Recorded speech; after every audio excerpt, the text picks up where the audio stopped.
Well, I'm excited because I've been actually waiting for this particular episode of our Leaders Who Care series because Kelli, welcome. You're going to, not that you have to, but you're going to show why you are deserving of being on a Leaders Who Care series. So welcome to the series. Thank you so much, Mark. My pleasure to be with you. No, it's a privilege. I can't wait to get started. And the way to get started is if you could briefly introduce yourself. But I always put an asterisk there. It applies to men more than women. The first thing men always tell me is their title and what they do. So what I'd love you to tell me is a little bit about Kelli, where you're from originally, where you are now, if you want to share anything about your family, if you want to tell the world something you've never told anybody else, that's always fascinating. Also, you don't have to, but tell me about Kelli. Well, some people consider me something of an enigma because, while I have played some pretty good roles and big roles in the world, the truth is I'm very much an introvert at heart. Hmm. And I've just had to operate out of my comfort zone to be the world I've been in.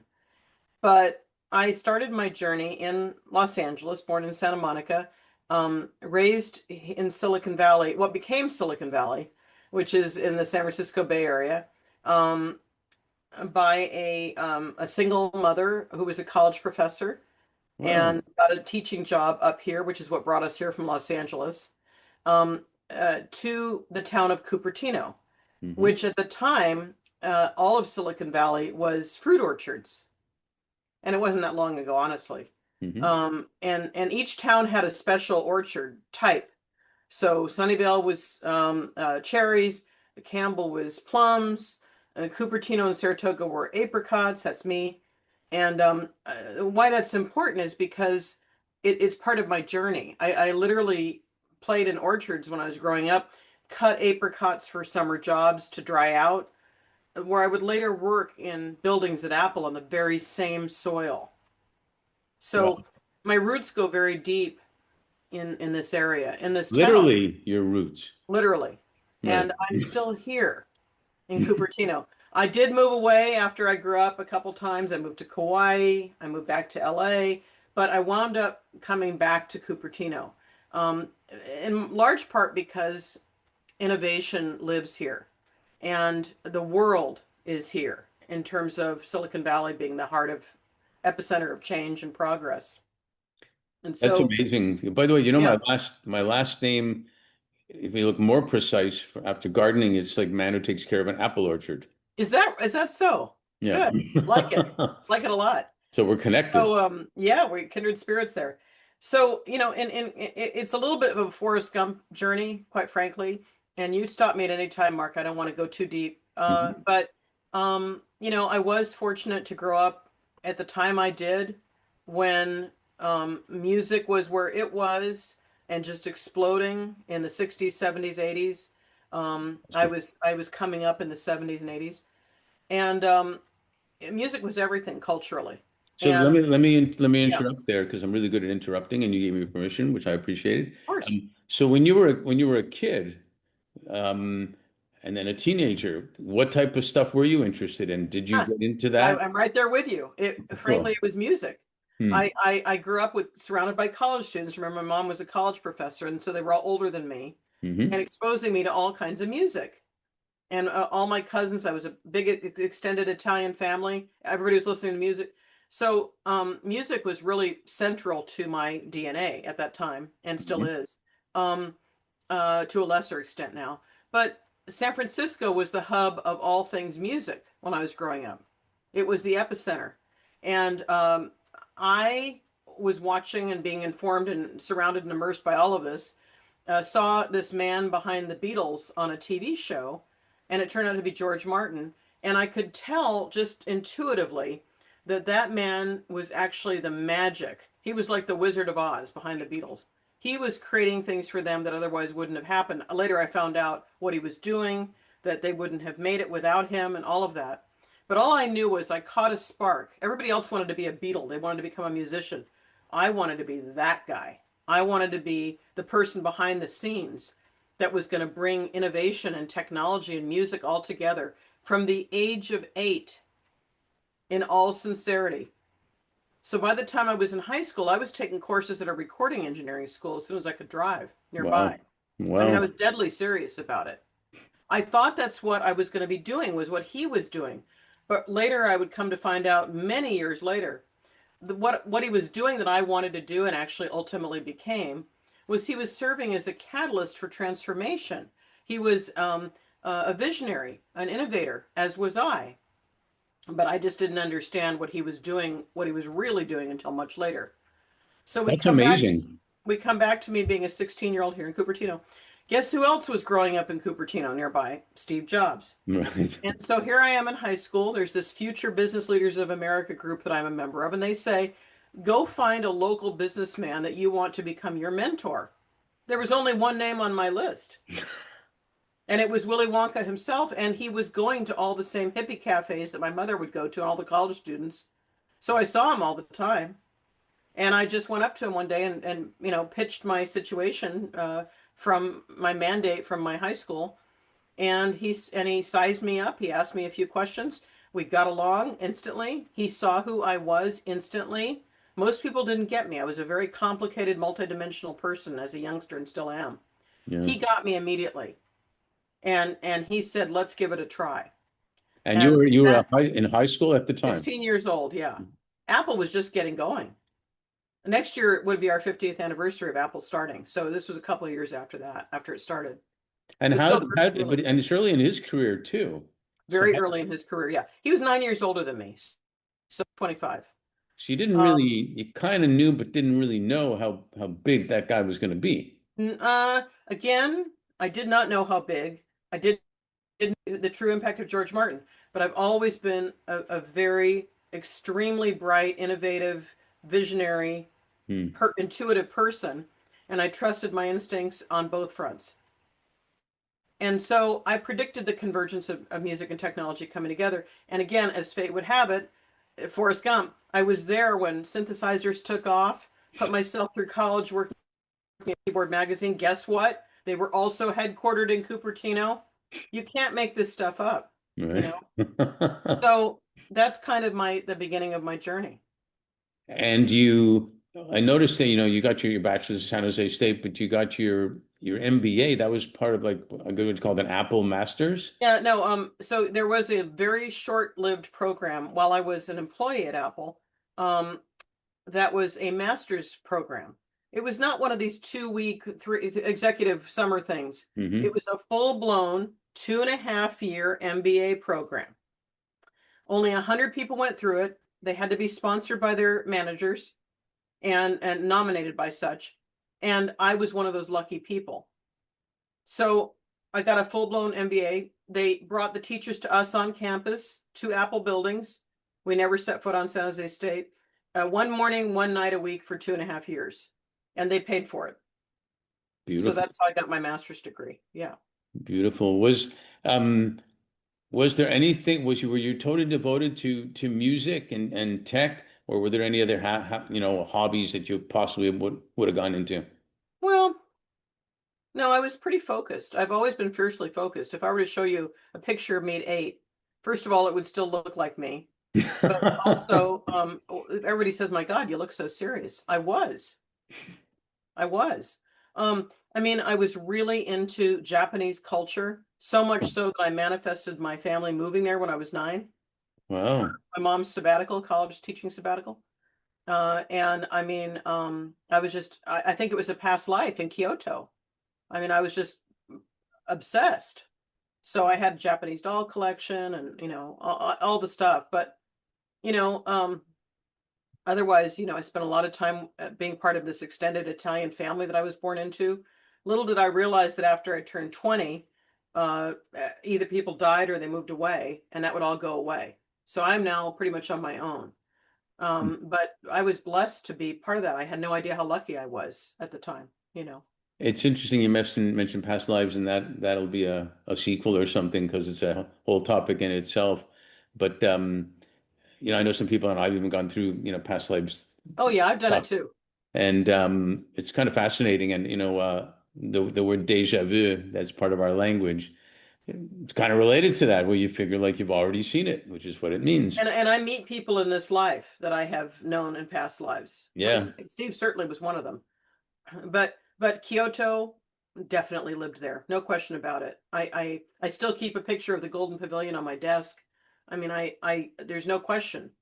When I went in to see how the dolls were made, I had been one of those geishas making dolls. I mean, it's spooky how obsessed I was and how immersed I was about it. Yeah. I remember reading Brian Weiss's Many Lives, Many Masters Mm-hmm. book. Mm-hmm. Mm-hmm.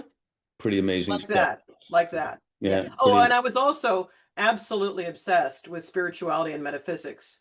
So I've been studying that for the better part my whole life, really, since I was a teenager.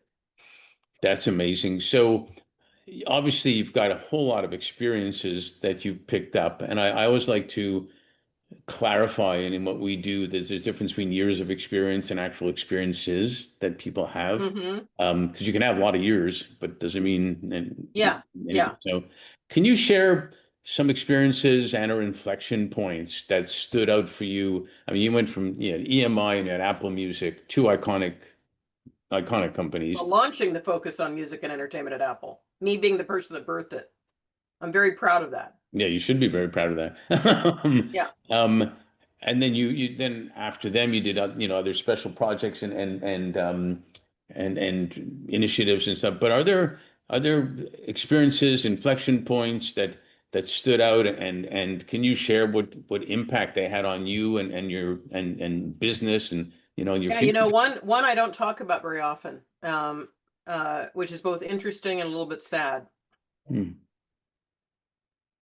Um, I wound up crossing, well, I among many things that I did while I was at Apple, and even before I was at Apple, I wound up being a producer, a talent producer of award shows, music award shows. And I met all manner of artists that way, in addition to my work at Apple and my work at the record label. But one of the people I met was Todd Rundgren. Hmm. And Todd, of course, for those of you watching who don't know, is a notable musician, record producer, tech wunderkind, genius type kind Yeah. of person I would gravitate towards and did. And in the mid 90s, Todd, and I was at Apple running music at the time, Todd and I built the first direct to fan artist subscription service, which we called Patronet, meaning patrons of the, being internet, all of that was going on at the time, just like the Medici era. Hmm. And we came out with that first model alongside David Bowie, who came up alongside Prince at the same time, NPG Music Club. We were all talking to each other about this, all of us way too early. Fast forward maybe a decade, what happens? A company called Patreon comes out, now Whoa. multiple billions. But this was our vision, and we were just too early. This would set the stage for what I call the curse of the visionary. I am a visionary. I have been cursed with seeing trends, where things are heading, being very certain about it, but getting a crack in the crystal ball on the timeline. And it turns out market timing is everything. And I can't tell you how many startups I've advised a couple of decades that are no more because the timing was off. Right. Yeah, it's it got to be a really weird feeling when you know this is the right thing. Absolutely. Right. And You, now super fans are all the rage in the music space. Guess what? That's what we were talking about 30 years ago, right now. yeah. You know, It's funny I can't remember his name right now. Ryan he was the founder of Ascent, I think it was called. Ascent Communications, and there's a movie out on him now called how he invented the internet with a sunflower. It's called something like that. hmm. And and like Steve Jobs, he got fired from his own company, Yeah, but then came back and made billions on it after that. yeah, Fast, exactly what happened with Steve. right? I'll never forget in the mid 80s, Steve and I were doing one of our famous walk and talks, and he said to me, "Can you believe they kicked out the CEO of Polaroid out of his own company?" This was way before it happened to him.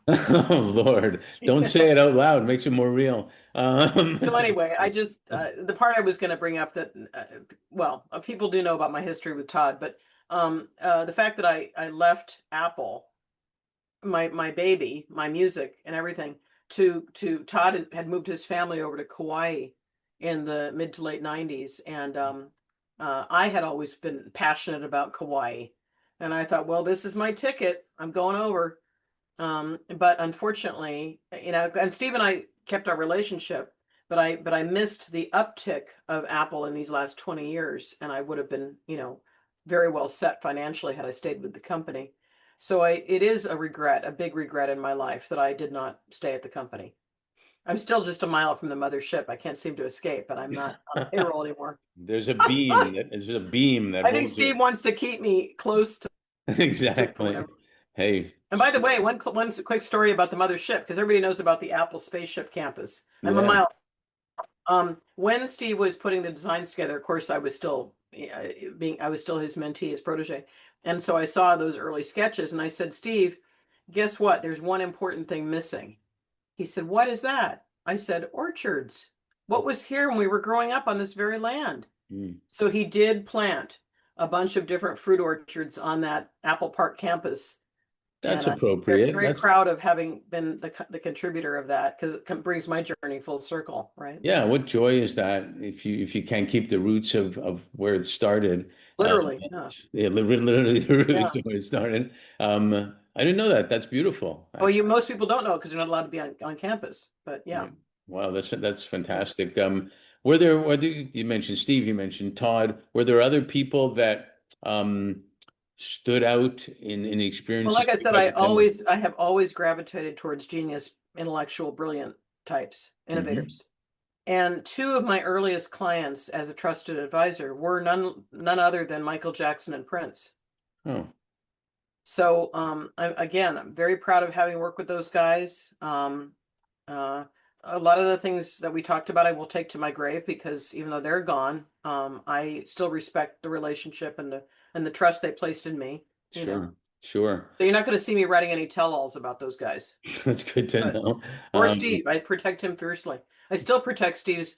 People say to me all the time, or if they don't know me, or they don't, they're like, well, I hear he was a real jerk, and I am forever protecting and correcting the stigma and his relationship. It happens virtually every week. well, people sometimes the only ability they have is because they can't rise to the level is bringing other people down. Mm-hmm. Mm-hmm. And it's a sad way of living, It actually. is. Yeah. But some people do that because that's the only way they know how to do. So, Some um, people, a lot of people, are still very ego driven. oh, you think? I have tried to move beyond that. I'm not a saint. But I also eschew narcissists. Very interesting given the professions I've chosen in two male-dominated industries, but I don't have any time for narcissists, and I won't spend my time around them if I find out that I'm around them. Yeah, it's not worth the time. So, thinking about it a minute, our firm, Fifth Element, was founded on the foundation, if you will, that leaders and their organizations will always do better when they're doing good, Mm-hmm, mm-hmm. I including agree. including planting orchards on Mm-hmm, their headquarters. mm-hmm. Um, And we're all about talent, leadership, and impact, with tech being a tool to make all that happen. Indeed. Can you describe now how you have the All Access Group, which is your It's organization? me. It's basically me. Yeah. How did it happen? What was the initial vision, and is it still the same? And and how have you gone about making both, money and economic impact and a social impact? Okay. There's a bunch of questions in there, Mark. Let's try to unpack them. Hmm. The way it started was rather circuitous in that Steve came back, thank God, as I predicted he would to save Apple. Other people would say, "You've got to stop saying that. He's not coming back. He's running two other companies." That was Next and Pixar. I said, "No, no, no. He has to come back. It's his company to kill or keep." This mythology, right? Yep. Hero's journey. So Yep. he did come back, and the company was one quarter away from running out of money, dying in the summer of '97. Guess who he picked to bring money in to save the company? None other than public enemy number one, Bill Gates. Bill Smart. wrote a massive check at the time, saved the company. Wow. But so Steve says, good news, I'm coming back. Bad news, you're leaving. Because he had to get the company stable again. He was going to knock the markets down to a couple of core markets for Apple publishing and education, Hmm. and from like 30 products to 4. And simplify, simplify, simplify. music and entertainment didn't make the cut. Well, So he said, here's what we do. You and I, our relationship stays intact. That's never going to change. Go a mile down the road to your house, start your consulting company. You have all of your Apple relationships. You have all the relationships you built on Apple's dime on the outside. Just keep doing what you're doing. And I did. That was 27 years ago. well. And at the time, I was consulting to a lot of companies in the uh, digital media space, be it music, entertainment, sports, what have you, Hmm. bringing new technology, new business models enabled by new technology and innovation. And I would come in as a sort of a SWAT team strategist and a business development super connector and help all the companies I was working with, from funded startups all the way to Fortune 100 companies. I did that for a really long time. Along the way, I started watching what was happening with Dr. Phil, and I realized I could do what he's doing. I've been doing that, and I loved it. So I got some coaching certifications. I thought I needed to do that, just like my MBA for credibility.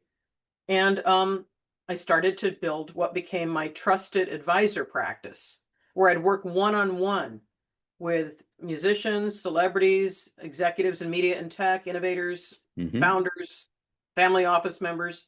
And I have kept doing that. And ultimately, more of the consulting side dropped off a bit in favor of more of the trusted advisor work one-on-one with these leaders.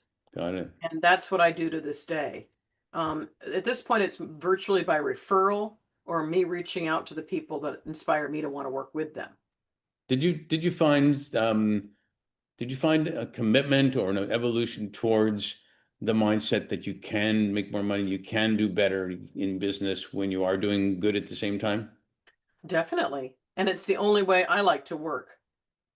I'm very integrity based. I'm very intuitive. An empath. I can't work with people that are all about just making money and being greedy and selfish. It Hmm. doesn't work for me. So I won't. I don't choose to work with people like that. Um, and when I have the opportunity to give back in my work through working, for example, with founders that are making a difference in the world with what they've built, Yep. that's always exciting to me. I joined I was invited to join a curated group called Unreasonable about 18 months ago. Know them And well. it's comprised of founders who are literally changing the world, Hmm. sustainability, climate, whatever else, reforestation, all the things they're doing. And I get to advise people like that who have a heart and are doing it for all the right reasons. Yeah, I love Unreasonable. We have clients that have come from Unreasonable, I'm and glad you know about it. Yeah, yeah, I love the name Unreasonable. I think I it loved fits. it too. They had me at that name. Exactly. Yeah, it was that's it tells the story. Yeah, So I mean, if you can make money while doing good versus just making money for the sake of it, and all things being equal, wouldn't most of us choose to make an impact? I would hope so.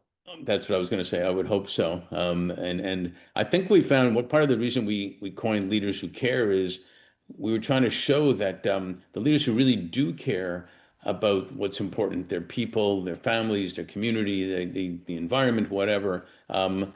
It is good for business, and if leaders can see it's good for business, then it makes it even a stronger reason to care about all this stuff. Absolutely, Yeah. absolutely. And I publish thought leadership articles on a regular basis on LinkedIn about some of these things. So I try to bring some of these principles through what I've learned, what I see, what I think people would care about. Hmm. Even things like the death of critical thinking skills, You think? how they're not, taught anymore. Just things like that. Just, you know, trying to bring things back to a sense of sanity when so many things have become fragmented in our world. Yeah, and even in areas I'm sure you've seen it in the industry. You've been in mental health. Um, Big problem. yeah, yeah, like the loneliness, Yep. the In fact, I'm purpose. coming out with a book soon, my new book called "It's Lonely at the Top." How high achievers can overcome the issues that create that reality. And it's a great title. I love it because it's so true because who do you talk to? It's changed to some degree about I interviewed a CEO. It's got to be about a year and a half now, and he said he was having the best time ever being a CEO. Number one, he could be emotional now. Mhm. Number two, be vulnerable and wouldn't have to pretend that he knows everything. I love that he was able to claim those things Yeah, yeah, it was spectacular, and I because could most see. people don't have that. What they have is they start to look over their shoulder. Is the board going to crush them? Right, They don't right. have a good relationship with their can't trust their spouse. You And know, and even the burden, especially when you're even when you're starting a company or you have a big company, the burden of if they're really caring people, I'm responsible for these families of all these people. indeed, indeed. It's a big deal. And that's one example. Another one is, flattening the disparity between what the CEO makes and the person on the, consciously thinking about these things. Yeah, I knew there's somebody once who every time he made a lot of money and the company made a lot of money, every time he got a new car with Ferrari or Mercedes or whatever, he's type all the employees, come see my new car until someone told him that it's not a good thing to do to have all your employees come out and see the brand new car that you got when they feel that they paid for that car, Indeed, basically, you know? indeed, on their backs. But Yeah, like Mark Cuban, when he sold his share of the Dallas Mavericks, shared some of the proceeds with the employees. yeah, He didn't have to do that. yeah. I mean, this is an example of good leadership. And you know what? Good stuff happens after that. Hmm. You know, a Hmm. lot of good stuff happens after that. Yeah. Um, a couple more questions because, well, you know this for sure. In LA, we always say keep them wanting more so we can do a sequel. So we may have to do multiple sequels here. But they say the fourth industrial revolution is about AI and technology, but they, in quotation marks, are saying that the fifth one is about humanity. What do you see ahead for you with AI is going fast and furious? Hmm. Um, short to long, first it was 20 years. Well, AI's been around for 20 years. It's just being marketed like crazy now. But what do you see ahead for you as you continue to work with clients? Um, I saw somewhere you said that you're kind of like a consigliere and a whisperer, type of thing also. And so with with clients and how, especially when we're talking founders and growing companies, where you think you can have the best things in sliced bread today, and then tomorrow someone's got it better. How do you see AI changing or motivating, or how you're going to work with it and with your clients? A lot of people are afraid of AI. They don't understand it. They feel like it's going to take their jobs. But with every innovative leap we've had, from the internet to cell phones to special effects and film and everything, Yeah, people's jobs have been displaced. That's inevitable when you've got a big new technology leap. But guess what? New jobs get created that never existed before. hmm, People have a chance to reinvent themselves. So I take a very different view. I see AI as a tool. It does need to be managed properly. I don't see it completely replacing humans. I see us working alongside it and leveraging its horsepower and the things it can do really well to help us save time and right. maybe even cure all manner of diseases in a short period of time. There was somebody talking on 60 Minutes last night, the CEO of DeepMind at Google, and they asked that question: do you see disease being eradicated in our lifetime because of AI? He said, I think in the next decade. So really powerful stuff can happen. And I see us, but I don't see it replacing uh, characteristics of humanity, like caring and being sentient and uh, being able to ask poignant questions that only a human could do out of compassion. I don't see those aspects going away. Yeah, I So think I intend to use it as I have been, as a tool in my writing with my clients on their behalf, just to improve situations. yeah, I agree. I think healthcare is going to get the best benefit by a gazillion miles, just like you're saying, to do stuff and have information that'll help save people's lives. And I actually think it's finally going to be the technology. Remember when the internet and all the technology starts Hmm. coming out, and we Hmm. thought it's going to make our work less, be happier and whatnot. I actually think AI will be the technology that, in an interesting way, makes people healthier and happier, Yeah, not doing stuff we don't want to do. that's And right. maybe business leaders, and we're having conversations with business leaders now, can actually take on the responsibility, if you will, or initiative of upskilling people, but also maybe people that can't be or don't want to be or whatever upskilled, maybe keeping them on. And this is where titles become a problem, like a universal income type of thing, maybe keeping them on to do stuff in our communities like anything from teaching to caregiving to planting gardens in schools all Right, over the right, world or whatever. right. Because if we don't, there still will be more unemployment for a while. Hmm. And then we're still going to have to pay maybe more taxes because there's all this unemployment until it gets leveled off. So I actually think it may change finally the way we're living in doing happier things, doing better things. I think so too. And this is where I think humanity comes back to people got a taste of being able to create a life that mattered during COVID. Right. COVID in a way was a gift. It was a reset of everybody go to your rooms, and when you come out, we're going to be behaving differently. Some people realized, wait a minute, I gave up my life for a company and this job and this paycheck. Now I realize I could work from home. I could be closer to my family. I could go to my kids' games. Right.